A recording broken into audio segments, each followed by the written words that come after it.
Sve u svemu, ovaj svijet nije besmislen. Otkrio je veliki zakon ljudskog djelovanja, makar nije bio ni svjestan toga. Naime, ako želiš da čovjek žudi za nečim, učini da se do toga teško dođe. Riječi su to kojima Samuel Clemens, aka Mark Twain, zaključuje jednu od epizoda što u istoimenom romanu opisuju pustolovine vrckastog Toma Sawyera. Otprilike u vrijeme dok je pisac možda slagao prve nacrte slavnog romana, objavljenog 1876. u dalekoj Austro-Ugarskoj i njenoj još daljnjoj pokrajini Lici, u malenom Gospiću, kažnjeničkoj koloniji činovnika što su nešto zabrljali ili se kome zamjerili, dječak leži u groznici. Ni prvi ni posljednji kojeg je pokosila surova lika. Ovo, međutim, nije običan bolesnik. Prilično je izvjesno da ovaj nije sav svoj. Puna dijagnoza seoskog konzilija glasi: a jadni Mandići, što su doživjeli? Ovaj je Nikola šenuumom. Provodeći ljetne praznike u Tomingaju, kod ujaka Tome, Mandića, ne Sawyera, mali Nikola Tesla voli izvoditi i pričati koje kakve budalaštine. Pravi lukove, strijele i drvene sablje, koje potom testira čerupajući kupus u vrtu. Sjećem Turke, tumači akciju mali graničar prije nego što ga išibaju.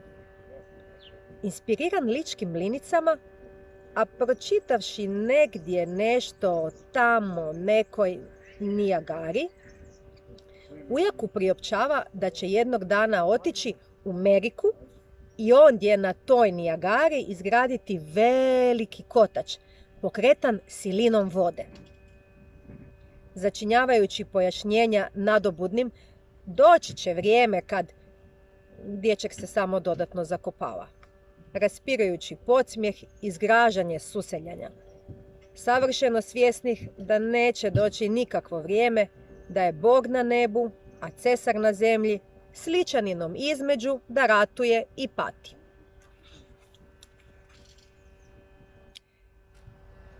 Na stranu to što je duhovno neobičan, nije ni Nikolin društveni položaj baš prosječan.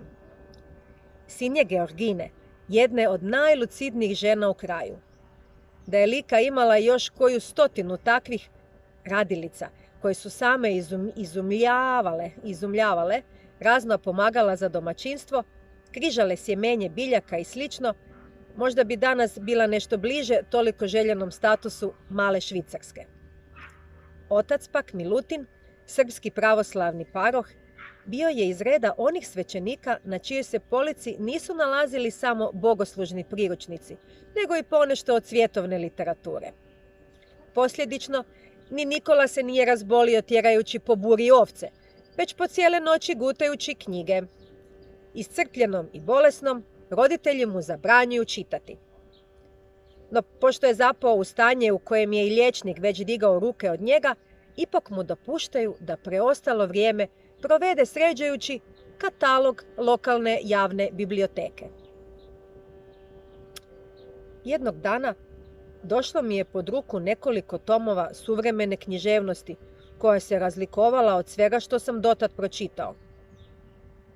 Toliko me zanijela da sam sasvim zaboravio svoje bezizlazno stanje. Bila su to prva dijela Marka Twaina, kojima vjerojatno dugujem čudesan oporavak koji mi je zatim uslijedio. Kad je 25 godina kasnije, sada kao američka izumiteljska zvijezda u usponu, prepričao ovu crticu slavnom autoru prilikom njihova upoznavanja i početka jednog osebujnog prijateljstva, pisac se rasplakao. A kako i ne bi? Njegova su djela možda spasila život čovjeku čije se ime krije iza svakog škljoca, klika i bipa, kojim danas uključujemo najrazličitije vrste uređaja i pomagala bez kojih modern život ne bi bio zamisliv. Čovjeku koji je kao dijete zamislio, a kao 40-godišnjak 1895. uz pomoć Westinghouse Electric Company realizirao projekt elektrane na slapovima Nijagare, prve koja je prema njegovim patentima proizvela izmjeničnu električnu energiju, današnjem svijetu neophodno poput kisika. Kada sam vidio kako se moje ideje ostvaruju na Nijagari, divio sam se nedokučivoj tajni uma. Pribilježit će poslije. Nedokučivoj se tajni vjerojatno čudio i narod sa obala Krke, kad je na Skradinskom buku, danas središtu Nacionalnog parka Krka, samo 2 dana nakon one na Nijagari proradila prva europska hidroelektrana, također Teslinom zaslugom. Ako se pitate kako to da taj čovjek nije umro kao Rockefellerov kolega sa liste najbogatijih multimilijardera, kada je 3 godine prije puštanja u rad elektrane na Nijagari cijeli projekt zbog financijske krize došao u pitanje, George Westinghouse pod pritiskom je dioničara bio primoran od Tesle zatražiti poništenje velikodušnog ugovora koji su prvotno sklopili. Prema biografkinji Tanji Rudeš, razgovor je tekao ovako. O vašoj odluci ovisi sudbina kompanije Westinghouse. Obratio se industrijalac Tesli. A ako odbijem poništiti ugovor, što biste tada napravili? Upitao je pronalazač. U tom slučaju vi ćete poslovati s bankama, jer ja više neću biti gospodar situacije.